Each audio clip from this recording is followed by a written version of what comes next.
Baby hands and ruby lips, special magic from her fingertips. She could heal a nation with just a touch, make your soul cry without as much. Weep on the wellsprings on desert sand, walk on the oceans as tableland. She majestic, this you comprehend. The lady of love, dream of every man. I'm talking about love. Talking about love. Talking about love. Talking about love. I'm talking about L.O.V.'s love. Talking about love. I'm talking about love. I will walk a million miles over glass my feet bare. Stare directly at the sun until blinded by the glare. Climb Everest the mountain, swim the deepest sea. If this woman I see would give her love to me, through bloodshot eyes did she call to me. But for my love, I would no longer be known. If you ever love me, you can really say. But for a moment with her, give a 1,000 days. Talking about love. Talking about love. That's what I'm talking about. Talking about love. Talking about L.O.V. love. Talking about love. Talking about love. Let's take it home now. Let's talk about love. Talking about love. Talking about love. It'll make a blind man talk about seeing again.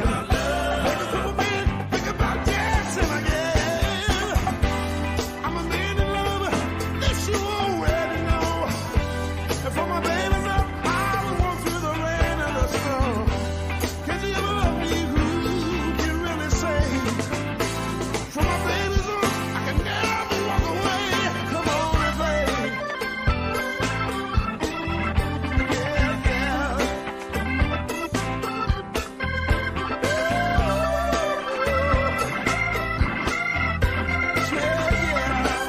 Break it down for me. Let's talk about love. Talking about love. I'm talking about love. Talking about love. See, this man loves a woman. Talking about love. And it can change the world with a good thing he's found. Talking about love. See, he's going around telling everybody. Talking about love. Telling everybody about the love she's putting down. Talking about love. Kill her, yes she did. Talking about love. When I knew I lost my dream, yeah. Talking about love. And then you shadow. Talking about love. From across my way. Talking about love.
That's my resolution, baby.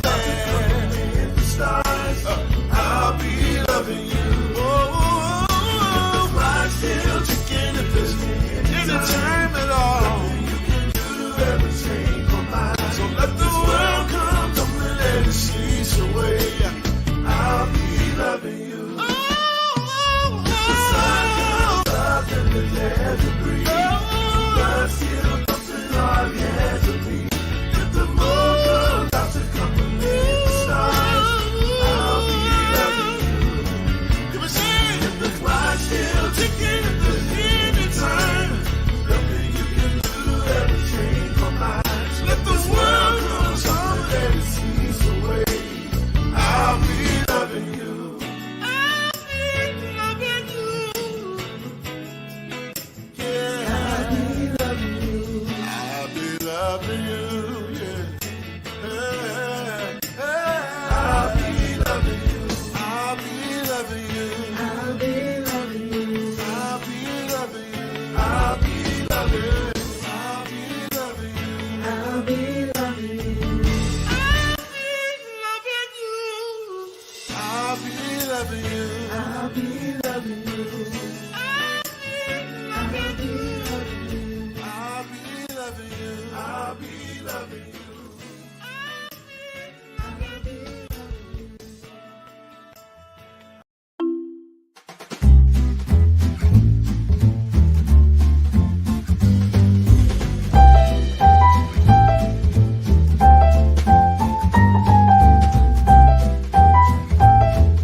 Take the trials that you've been through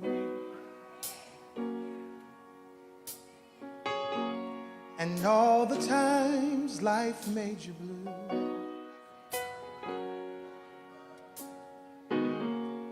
Search down deep within yourself.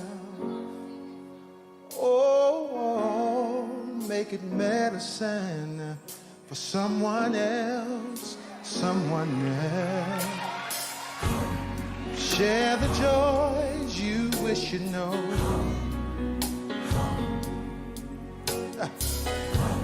Hold on to the tears that you shed.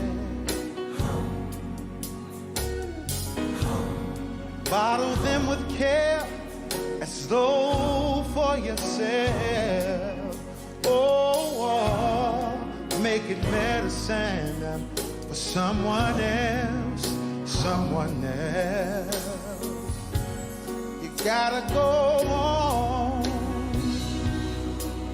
and it's hard, I know. Sometimes the way you see it grow, it's for you not to take it personal, 'cause it's not about yourself. Yes, it's hard to face when you suffer for someone else. Share the battles, good and bad.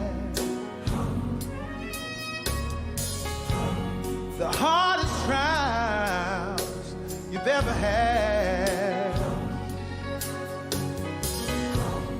Take all the trophies, take them off the shelf.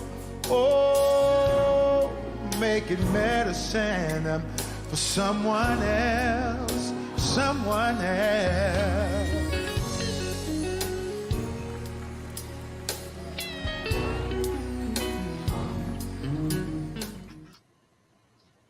It is a privilege and an honor to see you all again tonight. We are back for night 2 of the virtual telethon. We weren't able to get on last night, but we were able to get on tonight, and I'm glad to be here with you. I think I can take the banner down that says we're about to start, because we've started. And I'm glad to be here with you tonight. In fact, I'm thrilled to be here with you tonight. This is such a privilege. And I want to thank you guys, because we're off to a good start. For one night that we've done it, we finished the night at $1,100, and now we're at $2,100. And so things are growing, things are happening, and we are grateful for every single donation. We don't take any donation lightly at all. We are grateful for every single one. We got so many things going on behind the scenes, and it's been like a busy day, but it is all good. We are so, like I said, we are super grateful for it all and thankful for it all. I'm waiting on my lovely wife. I think she says she's coming. I can hear her coming from the other side of the studio. And she said she'll be here in a second. But let me give you guys some background information while you're waiting. While you're waiting to hear from us, as they say. The background information is real simple.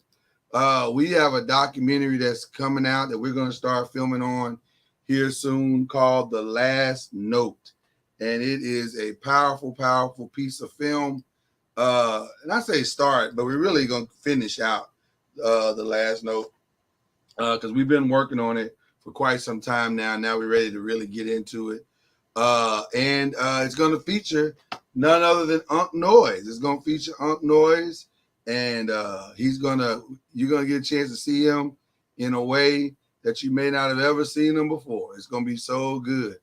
But I'm excited about what that means and what you're going to witness in seeing him. And it's going to be great. And on Saturday, I think Mama Noise and I did a good job of making you familiar with Unc Noise and all of his wonderful music. But now we want to make you familiar with Unc Noise. And some of you have not heard Unc's voice or seen Unc's face in a year. right? Well, we're going to rectify all of that. So, uh, um, uh, we want to show you in just a few seconds an interview that we did with Unc, bringing everybody up to speed, and he's going to tell you why we're doing this documentary. He's going to take you into where he is today and what happened and how it happened and how he got there. I know a lot of you guys got questions as to what's been going on with Unc. You're about to find out. So this is the definitive exclusive interview for each and every one of you to hear exactly what's been going on with Unc Noise, aka Shake Anderson. Um, so I'm excited for you to hear all of this. I guess, listen, Mama Noise, why don't I go ahead and start the interview, and then that way you can jump in afterwards or whatever. So I'm going to go ahead and start the interview. I'm not going to keep everybody waiting because I know you want to see this. I know everybody's wanting to kind of know what's been going on, what has happened, what's his status and all that good stuff. And so we don't want to just keep everybody in delay on that. We want to go ahead and get it going. So you hear? Look, she ready now. Hold on, let me get her on the screen. There she is, Mama Noise. Can't see you, but that's okay. Go ahead and say what you need to say, Mama Noise, while I set everything up. Oh, wow. Glad that I got here in time. Thanks for waiting.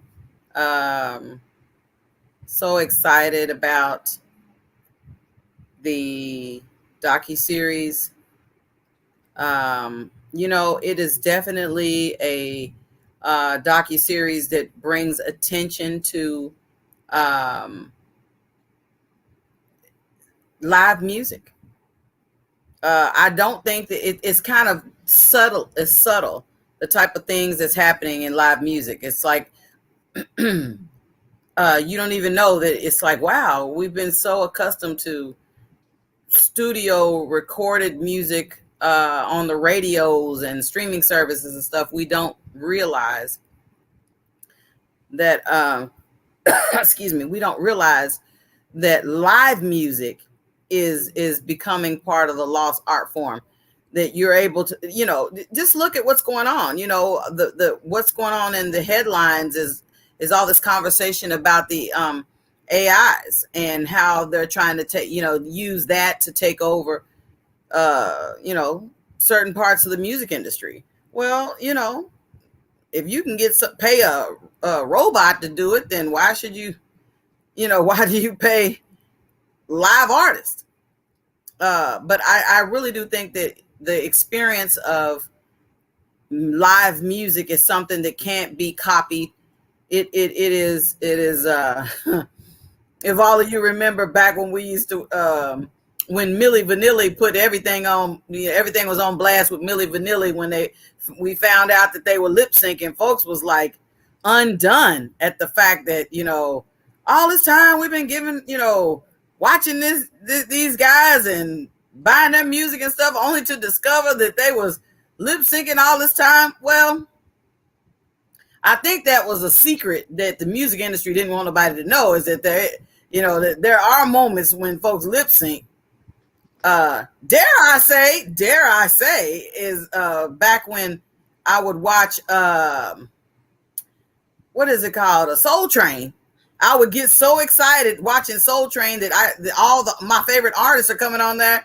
I don't believe that our artist was singing live music. Some of them sang, but not all of them. You're right.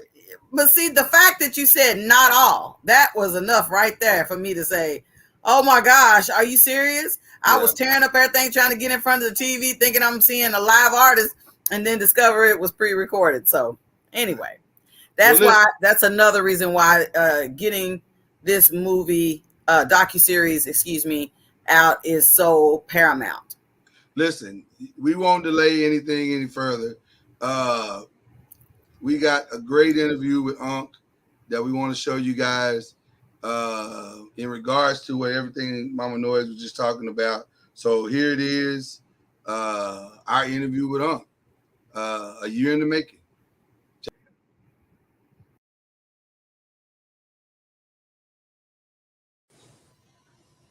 Well, it is a privilege and an honor to have this brother, and I do mean brother in every sense of the word, uh, here with us. I'm not going, because this is going to play across multiple platforms. Uh-huh. I'm not going to assume, though they should know, I'm not going to assume that everyone knows who you are. So Yeah. I'm going to say this is my brother, Sheikh Anderson, but I'm going to let you introduce yourself as well. So tell them a little bit about who you are and what you've done and all that good stuff. I wasn't really ready for that particular part of the thing. I'm a musician, I'm a songwriter, producer, who has been blessed to have performed with some of the greatest artists of our time, and I'm still on the learning curve, as it were. So, I've still got a lot to learn and a lot to offer. But I was the MD for the Impressions. I was graced to play with Ray Charles, Stevie Wonder, and Aretha Franklin, and Gladys Knight. And I've worked with a lot of movie soundtracks, and had some of the greatest jingles in our history. Dr. Pepper and Cherry Coke and Levi's, and worked on movie soundtracks, and just done a lot. Just been doing a lot, as well as my gospel heritage of starting New Breed with Israel Houghton. Yeah. So I started playing I started touring when I was 13 or 12 and a half. Although my brothers and I had actually been touring long before that, because I think my first record was, I was 8 or 9, and so we were actually a national recording artist. We were national recording artists at like 8 years old, and started doing that, and then from there I went to the Highway QCs and the Soul Stirrers and Doc McKenzie and those different artists. So I've been doing this for a long time. It is actually, man, it's been 50 years. Wow. It's 50 years this year. 50 years that I've been in some form of music.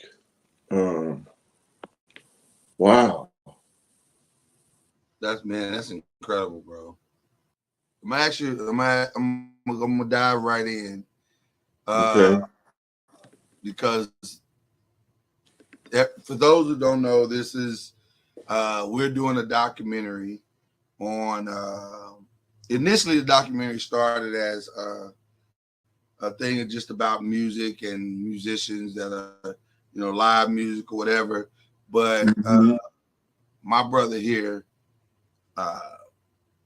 got diagnosed with something last year, so I want you to tell everybody kind of your journey and what you went through and how we arrived here. I guess we'll just talk about what happened to you last year. And actually, it's almost a year to date right now. Yeah. Yeah. So go ahead and just tell everybody what you. Well, I was. It starts with I was on the way to a gig. I'd been playing with this country artist who actually was on American Idol. And was she on American Idol? Yeah, on American Idol. And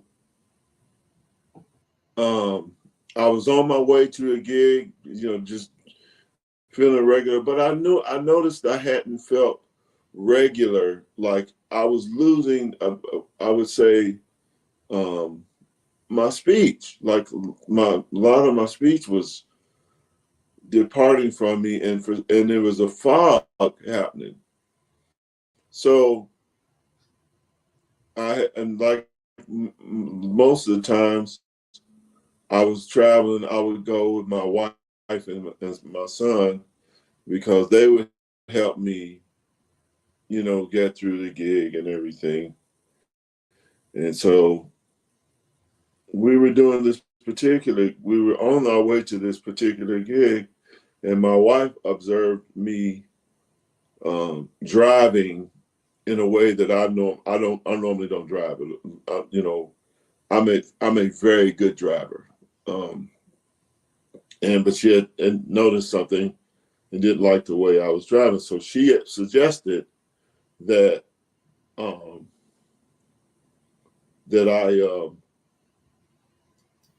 stop driving, or just relinquish the wheel to her, because maybe I was fatigued or whatever.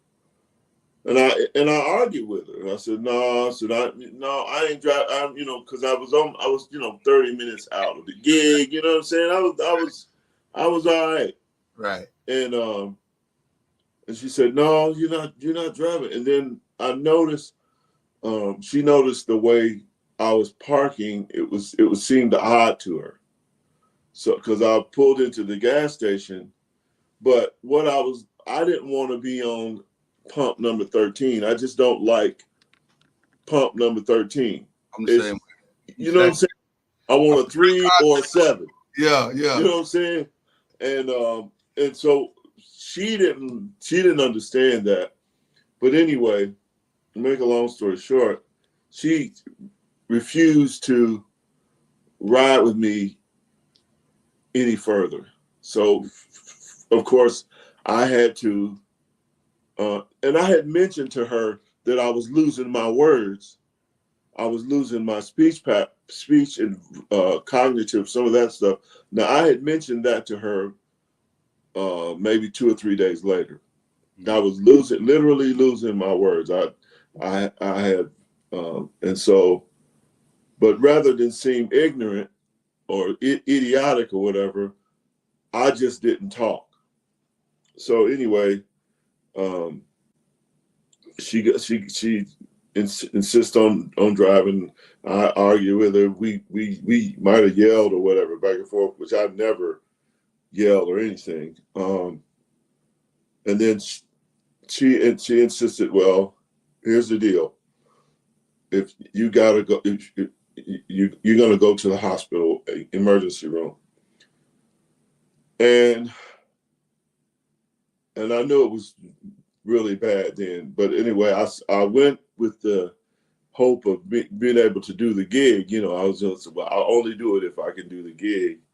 Go to the emergency room and they found, I described them as symptoms of a stroke, but they found that I didn't have a stroke, but they immediately rushed me to this was the hospital in Cleveland, which immediately rushed me to the hospital, the ambulance, and scheduled surgery for the next day.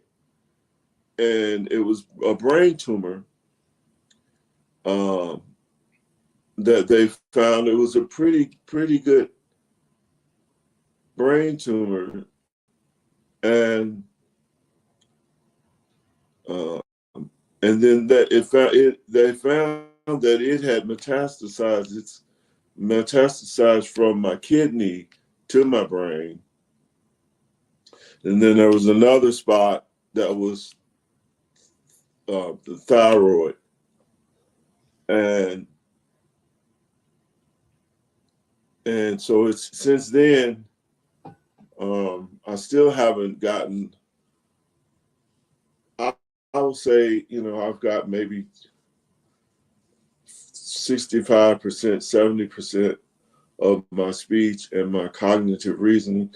Now, one of the reasons is I'm on a steroid. Well, I'm on three or four steroids now, but one particular steroid, it definitely induces like brain fog, and you don't have all the clarity of speech, and a lot of times you don't.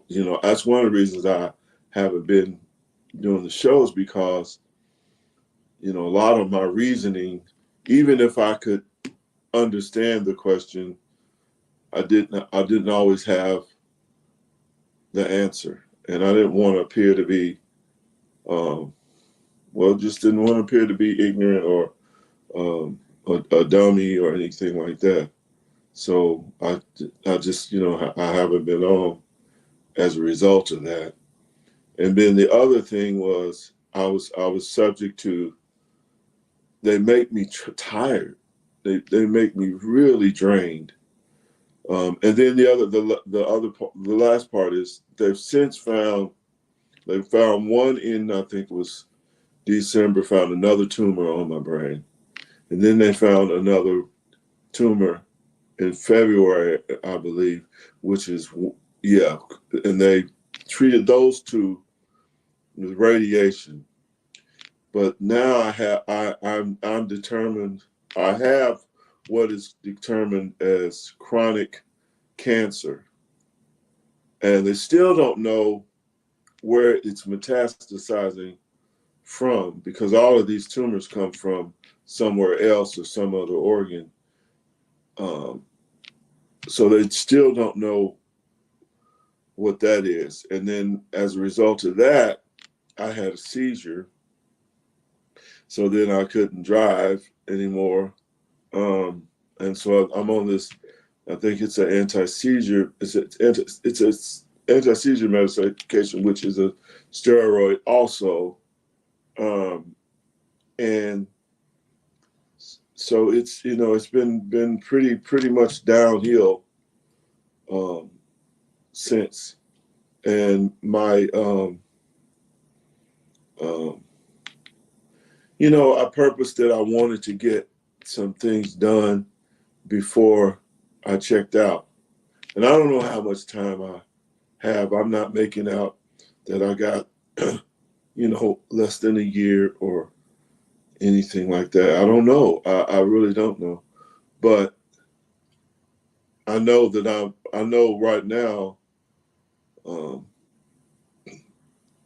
what I'm capable of doing, but I won't know 3 months from now. I won't know 6 months from now whether I can, keep doing this. And I have a goal. One is to finish this record, this album that I started. Currently working on, yeah. Yeah, and then and hopefully do some really purposeful dates that people, I want to leave a legacy for my son. I want to leave something for my wife to be, really be proud of, and people can say, he went out, flaming, he went out in a blaze of glory, or, damn the torpedoes, full steam ahead, that kind of thing. But yeah, that's ever since that, I think it was July 21st, I think it was, that I went in the hospital. It's been rough. I was paralyzed for 3 weeks, just paralyzed, and everybody said, well, you know, you're not going to come back from that. But I've been blessed to have come back to a great degree, man. You know, the doctor says I have what's called a high functioning brain. So that means, I don't know what that means, to be honest with you, other than it needs stimulation.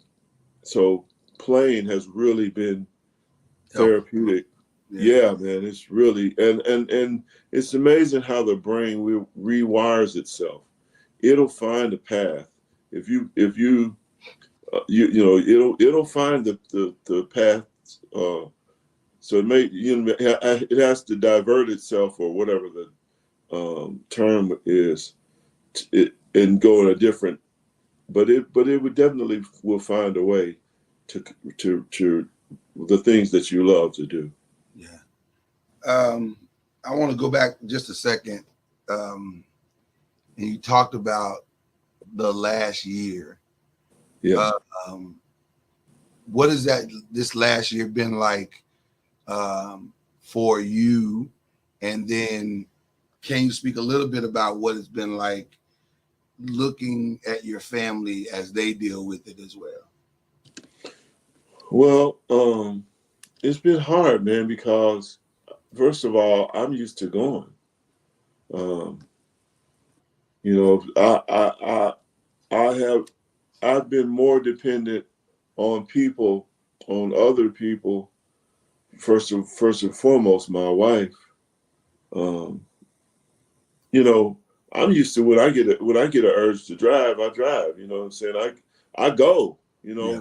It's nothing for me, or it was nothing for me to go, 1,000 miles or 1,500 miles or whatever in a day. You know, just to get to a gig. Or go. Something simple as, going somewhere, going to a show, going to something. That takes a concerted effort now. Right. Because you have to depend on others, but also my family, specifically my wife and my son, I have to say, they've been stronger than I have, because I tend to or I have tended to break down kind of easy.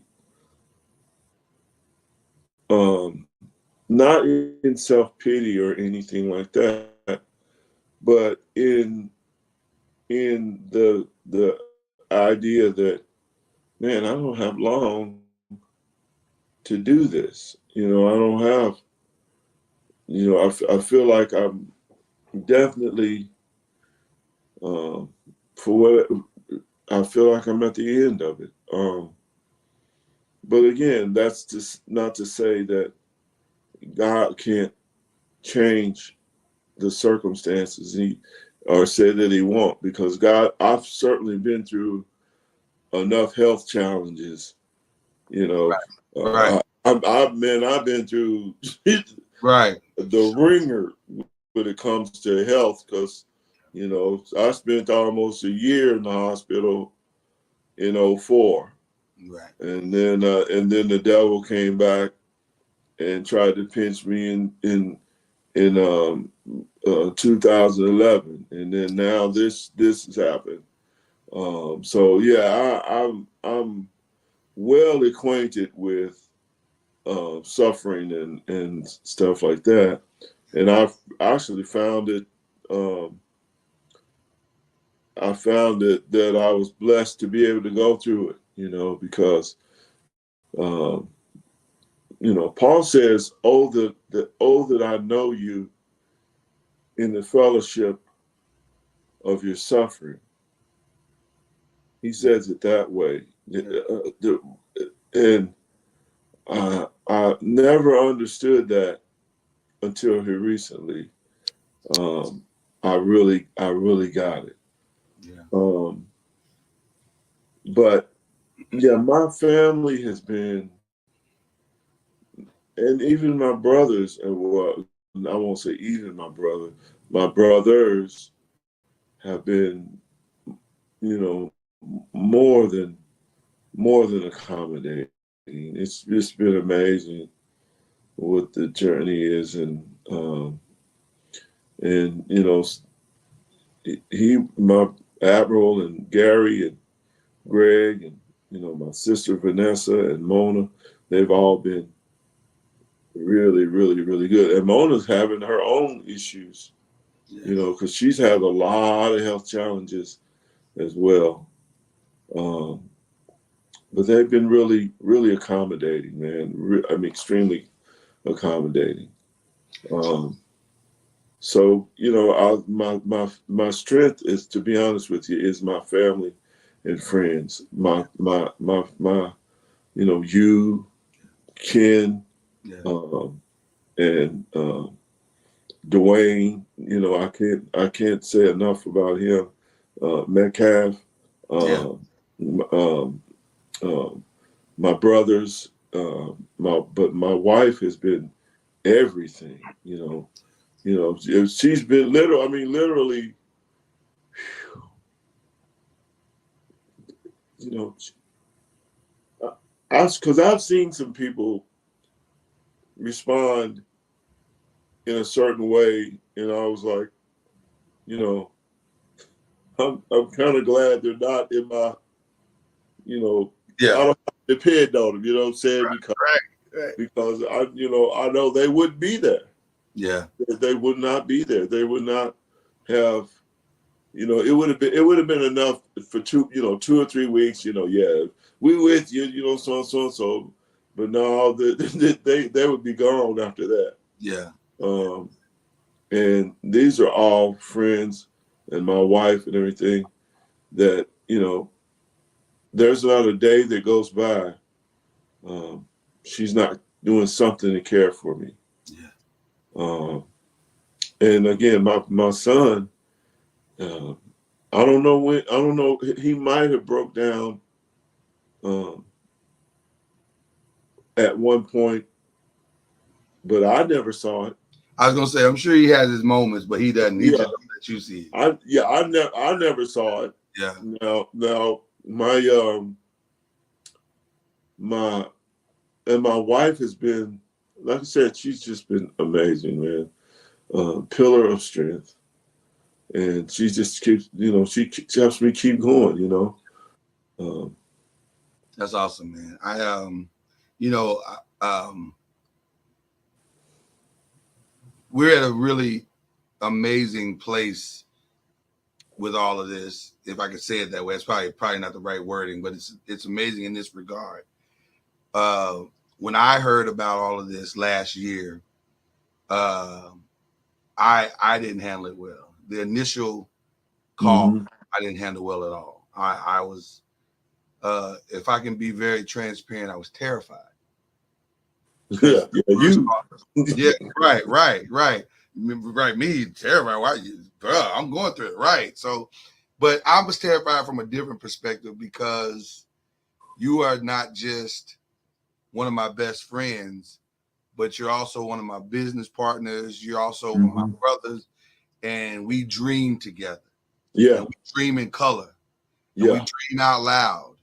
Yeah. And we dream unapologetically.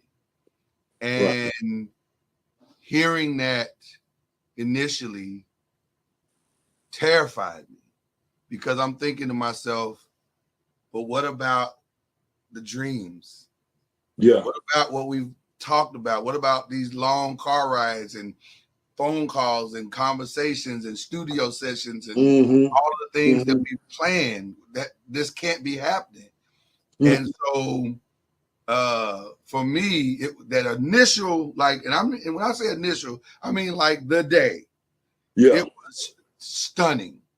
And it floored me. And I was no good that day. After that day, I had to wake myself up and say, okay, you gotta stop. Because we got work to do. And so that's kind of how what's amazing to me, how the last note has kind of come to be, because I know who you are, and I've always known who you are. And I want the world. I remember we've had this conversation privately, but I want the world to know what I've always known about you, that you are one of the greatest artists, singers, songwriters, just creatives in the history of the world, in my humble opinion. And so when I called you and said, hey man, we're gonna pivot this documentary. And here's the irony of it all, because here's how we think. We think, let's get all this other stuff we've been working on down the pike, and let's get them. And we were, listen, full transparency. Now we're gonna let the noisemakers and everybody in on this interview. Full transparency. We have been talking to some networks. We've been talking right, and streaming services. We've been negotiating. We've been conversation. So the stuff that we initially thought about, we were like, we're there. We're right at the door. And then the writer's strike happened. Right. And they were like, well, we got to hold up because out of respect for the writer. And by the way, we're writers, so we get it. We're not arguing that point because we believe, you know what I'm saying? But at the same time, it was wildly inconveniencing for what we're trying to accomplish. So, you know, that's when we got to thinking and praying about it. And I was like, man, why don't we pivot the last note and make it not just about the initial thing we talked about with music, but make it about this journey that you're on. And when I made that phone call to you, what was your first thoughts about that? Well, to be honest with you, it seemed kind of hokey, you know. Okay. Yeah, because, well, you know how it is, man. You don't want to be perceived as somebody that's taking advantage of a situation. Exactly. And I honestly, especially since it's our company, right? Yeah, and I don't desire anybody's pity. You know what I'm saying? Like, I'm not asking you to have pity on me. I'm asking you. That's what I was taking it as. I'm asking you to take this journey with me because it's important. And I hate to, I'll sound egotistical, but it really is important to you to take the journey with me, because I know for a fact this music and my story will heal people. It will heal. It will get because I've been a proponent of love, the love and love is a state of mind. It's not. It is not some emotion or some feeling. It's you decide who you love. It's that simple. Yeah. And I decided a long time ago, to love people no matter what. Yeah. And so some of that comes out in the writing. Some of that comes out in the music. Some of that comes out in the speeches or whatever. But I didn't want this to be a situation where it was, oh, pity me and all that. I want it to be something that you can get on board and really be a part of. And so it sounded hokey because all of a sudden we're making it, kind of the story of a personal thing, but also I know enough to know that you have to be deliberate in your approach if you're going to get anything done. Yeah. You got to be somewhat deliberate. Yeah. And I knew the pivot was the absolute right thing to do, because I 100,000% agree with you that, and it's weird interviewing you because I know all this stuff, but at the same time, right now I understand what Arsenio is talking about when he interviews Eddie Murphy. He said, man, this is weird because I know all this stuff, but so I know all this stuff, but at the same time, I also know, I truly know how powerful this journey has been because I've been a part of it. Mm-hmm. And I need people to understand this is so much bigger than just music. This is a mirror into people's lives to where Mm-hmm. they will be able to see themselves and say, I can do this. And it Yes. doesn't Yes. matter how old you are or how long you've been fighting for it, or I can do this, or what the obstacles or circumstances are. I Mm-hmm. can do this. And so that's important to me, to be able to portray that and to do this with excellence.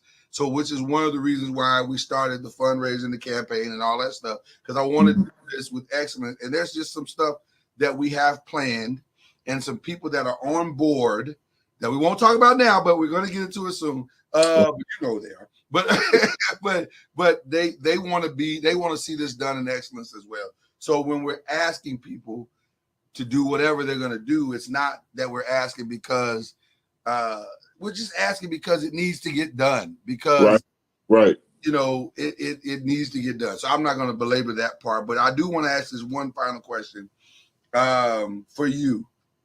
What are you hoping people take away from this docuseries, The Last Note? Well, you actually already said it, and that is, it's never too late.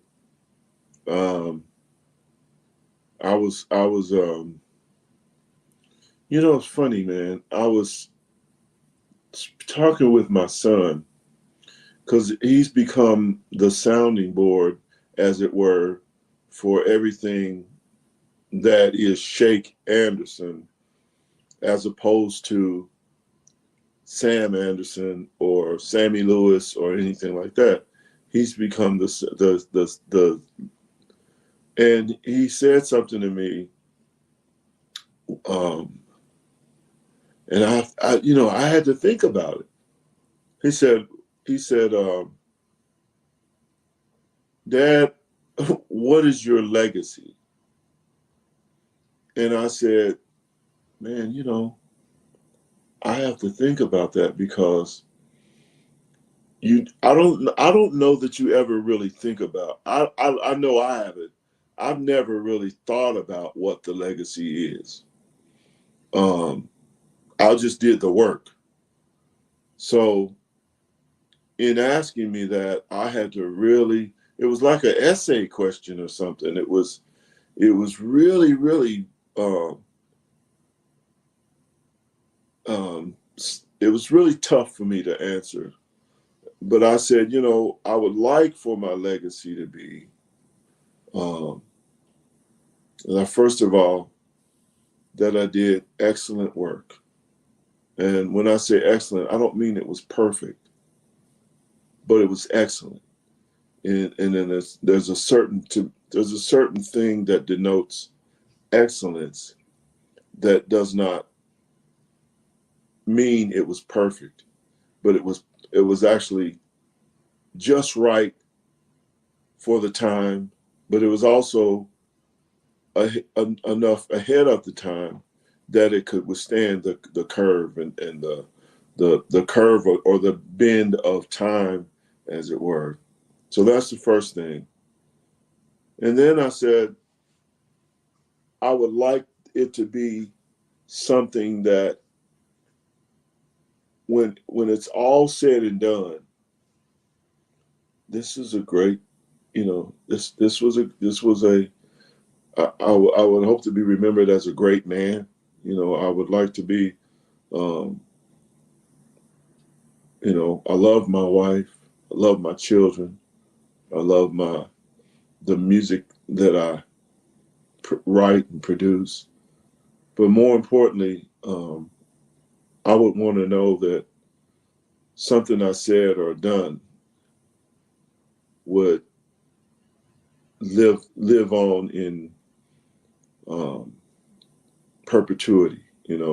Some piece of me would go on to survive no matter what. And that, or in that, is where I derive my sense of being. So I hope I said that right. Yeah, But no. it's really important that the message that I have, it comes out. It's really important that it's not just the way I delivered it, but it's more about the consistency of the message. Because you write a song like I was listening to your the what do you call it, the advertisement or the the little trailer we did, the campaign yeah, trailer. and you know what, man, it does not hit you. Your words don't hit you, Bruh. until you literally, I know what you you're know what saying. I'm saying? Like, Bruh, let me tell you something. And I don't mean to cut you off, but I've heard Medicine yeah, 5,000 times, 10,000 times. When we were putting that trailer together, I heard it. right. I heard it. Like Yeah. I've listened to it 10,000 times. But for some reason, in that context, I was just like, Yeah. the genius. And I've always known it's genius. I've always known it's amazing. I've always known it's incredible. But it hit different. It hit very, very different. Well, think about me. You know what I'm saying? I was like, I'm being selfish. I'm sitting there going, did I write? You know what I'm saying? That You wrote that, brother. There's so much to, we get bogged down in minutia. Yeah. And we don't realize what we're saying a lot of times. Now I was true to the sentiment and everything. I was true to that. But I did not know, there was no way to really understand what was coming. You know what I'm saying? Like, exactly. There's no way to know what I would be facing with today. Yeah. And it all started because of an idea that, it's really oversimplified, but the truth of it is, snake venom is highly toxic and ultimately deadly. But that same snake venom that can kill you can literally cure you. Yeah. And in the right context, it's absolute. Some people literally take it just to, whatever reason they're taking it, whatever. But the point is, the very thing that can kill you can make you stronger, can make you live, Yeah. And I was writing behind that sentiment, not even thinking, you had the same reaction I had when I was putting the trailer together. I was like, oh my God, this thing is going full circle. Like it is. Yes. Really full circle. I'm first of all, and let me just say this. It is an honor to be charged with the responsibility to direct this thing. This will be my directorial debut. And I'm so excited that this is the first project, because it needs to be. The world needs to know what I know. They need to know it. And I'm tired of them not knowing it. And I cannot wait for the world to see and hear who you are, the way that I've always known you. And so this is a true passion project. And I'm excited about everything about it. But let me just say thank you for doing this, for the noisemakers, and for everybody who will watch this. And I pray that you guys will go, and because we're scheduled to start July 1st of next month, like so Saturday, when we're supposed to start. So we want to hit our goal, and any amount that you can give is appreciated. If it's Right. $10, $5, $1, whatever you give, 1,000. appreciate it. 2,000. Right? Thousands is spelled THOU. Say it. Yeah. And so whatever you can give, please give, and we appreciate it. But more importantly, Sheikh, I appreciate you telling your story to everybody. I know it's not easy to do that in the midst of it, but I appreciate you doing this. I think it's definitely better coming from you than it is coming from me. And I appreciate the transparency by which you spoke as well. So thank you for doing this, big bro. I appreciate you. There it is, ladies and gentlemen. No longer have you heard it from the grapevine. You have now heard it from the grape, which is one of my favorite sayings. I appreciate Unc for doing that, and just being real candid with everybody.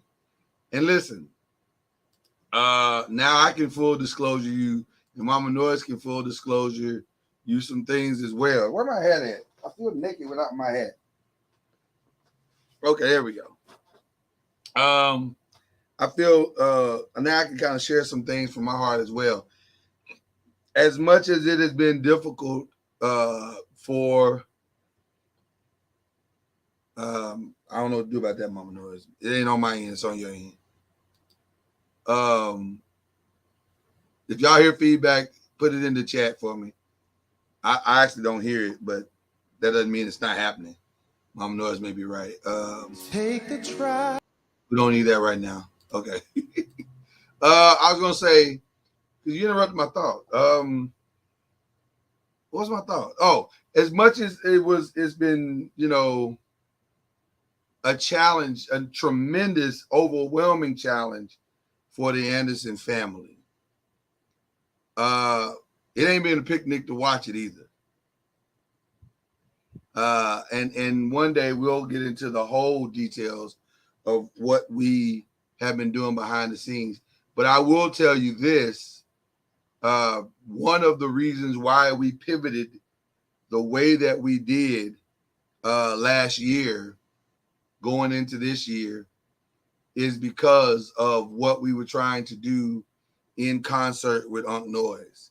We really are trying to help in every way that we can and trying to bring some things together so that we can help relieve like just a lot of the stress and the burden, and that Unc can focus on the fight. He's in a fight, y'all.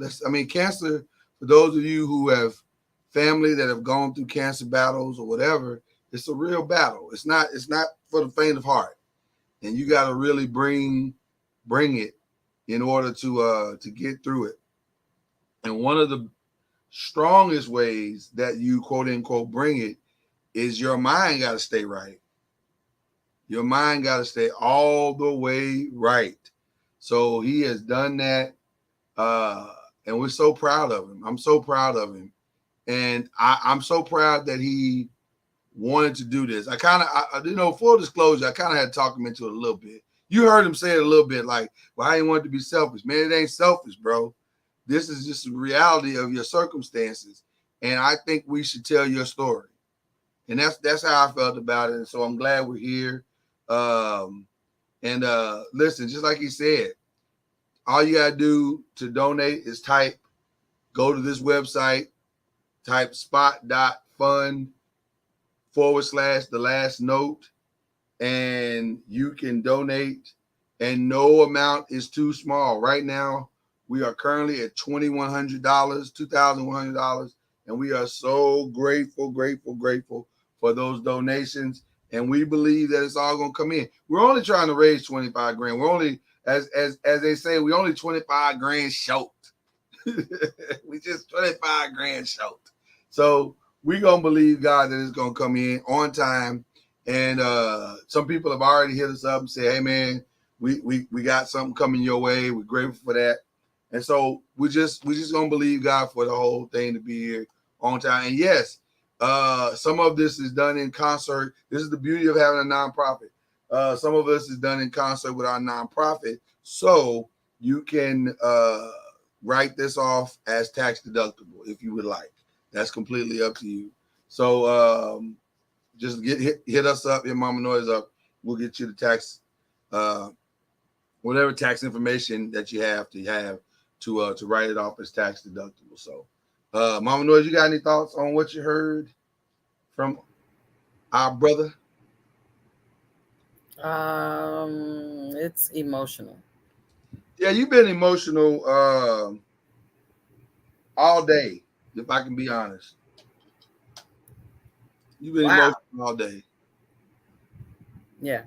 Yeah, and listen, I don't want to act like I'm Billy Bad, but Billy Bad but don't sound right. Billy Badass, I've been emotional too. I'm emotional about it as well, but I don't have the luxury to be like perpetually emotional because the work got to get done. So I gotta kind of put my feelings aside and just focus on the work and getting the work done. And that's what I've been trying to do. So far it's worked well doing that. The work is getting done, so I'm grateful. I'm petitioning to all the noisemakers, those that normally tune in to Talking Noise, Uncorked Wine, the Five, all of our shows on all of our platforms. Guys, we generally give to different types of charities. And this is not shade because I know he probably doesn't appreciate me mentioning this, but at any rate, Mr. Noise and I had been in ministry for 20 years, and we've given to many a function, many a event, many a conference, many a workshop, many times to people that we will never see. We just showed you here on this platform, Sheikh Anderson and his plight of what he wants to leave as a legacy for his son and wife. And we want to help him do that with the last note, to be a part of that. I'm not saying it's all over. I'm saying to be a part of the legacy. Because right before your eyes, live music is like, you got to search it out. The live music that we see, or should I say that you probably seen recently, was at one of these funk fests. This is not shade on the funk fest, but I'm saying one of these festivals of groups and stuff from in the past. You're like, where are the ones that are coming after them? Where are they? Where are the Sheikh Andersons that are coming after him? And all the artists like him. Yeah. So, I don't have to tell you that every time you turn on the news or something, they're talking about the AIs is trying to do whatever to the music industry and all that type of stuff. Bothering you? That's the second time you mentioned that tonight. No, it is disturbing because you already knew that once lip syncing got exposed. Now you're saying, man, I really want to hear somebody's gift other than church on Sunday morning. Yeah. Well, I'll say this. I truly believe in my heart that this documentary and the story that we not only tell about live music, but more importantly to me about Unc Noise is going to start, hopefully be a catalyst for change in music. And hopefully there'll be some kids that'll watch this and then they will get together and be like, man, we need to get together and form us a band. I play tuba and you play the piccolo and you play the bongos and I play the kazoo. Let's put a band together and see what happens. Whatever. The bottom line is we just want to see live music come back in a big way. So, but the way you can help if you're I'll take Uncle Noise's last comment. if you can give $1,000, 500, you're looking for a cause, this is it. Yeah. This is the one to give to. So we can see the manifestation of a part of Unc Noy's legacy. Amen to that. Yeah. You say, man, I don't have 1,000. I don't have 500, but I bet you got 5,000 friends. Yeah. On Facebook. Yeah, we didn't tell you how you had to give. I mean, listen. Even if you share this link, share this this telethon, and post it on your wall. I have 5,000 friends on my page. Tell them if all you all can put $100 or $1, $1 per friend, $100 per friend, $50 per friend. There you go. If you could do that, that would move the needle towards our goal. And that would be a blessing to Sheikh Anderson, his family, his legacy, and the Last Note docuseries. Yeah. Because people are always looking to be a part of something. Yeah. Mr. Noyes and I are I'm a part of Zeta Phi Beta Sorority Incorporated. Mr. Noyes is a part of Phi Beta Sigma Fraternity Incorporated. And like I said, this is not shade. This is just my opinion. We give thousands and thousands of dollars in fees and stuff towards all kinds of stuff. If you missed it and you say, man, I just tuned in, you get a chance to, it'll still be available for you to open this link, and it starts at the beginning. You get a chance to see the face of the Last Note. And we're going to replay it again a couple of times. And we're going to replay it again. But you'll see the face of the Last Note, Sheikh Anderson. Yeah. All right. Well, listen, we don't want to hold you. This was a short night tonight, but we wanted to just get the ball rolling. And this broadcast is actually going to replay again later on tonight. A couple of hours from now, as a matter of fact, it's going to replay. So you'll get a chance to see it again if you missed it.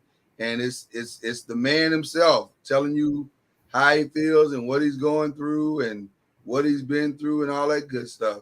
So you don't even have to guess no more. You don't have to hear it from us. You just listen in and hear it for yourself, right from the horse's mouth.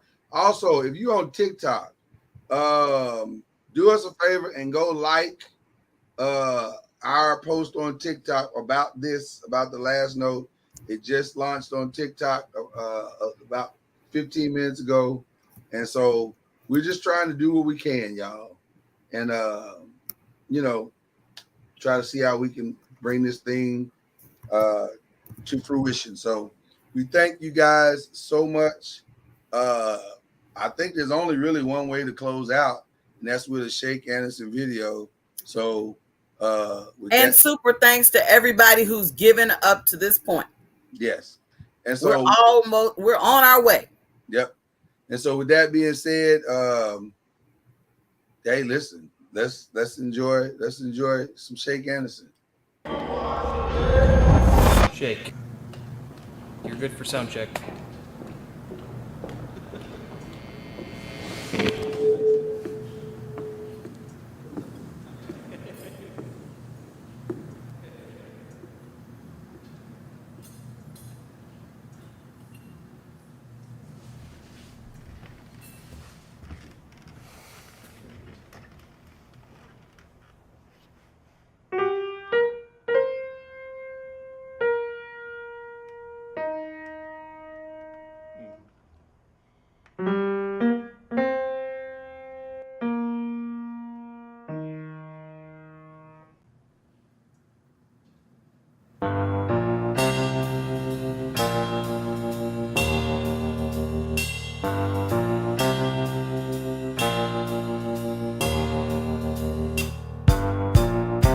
When you love hard from the start,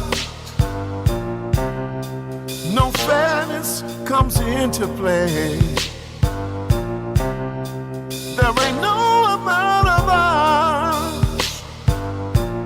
that can give ease when she's away. Over and over, you ask in your mind, but doesn't she feel what's felt within? 1 o'clock to 3 o'clock, now it's 4 a.m. and love ain't coming back again. Baby, the sun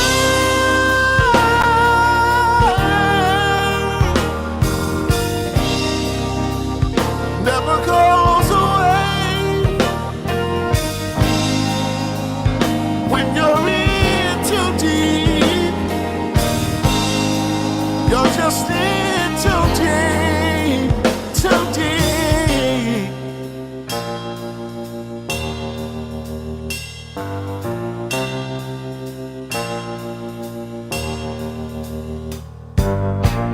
And now you think you'll never be good enough.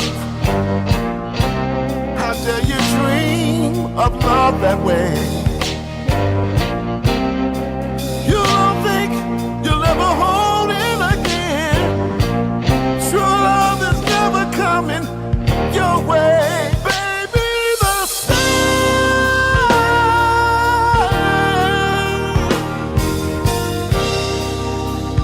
never goes away.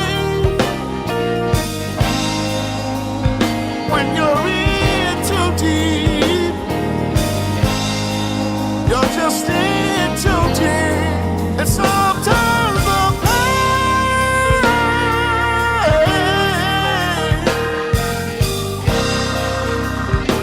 is there to stay. There's a blotch on your heart, a terrible blotch on your heart. Baby, the stain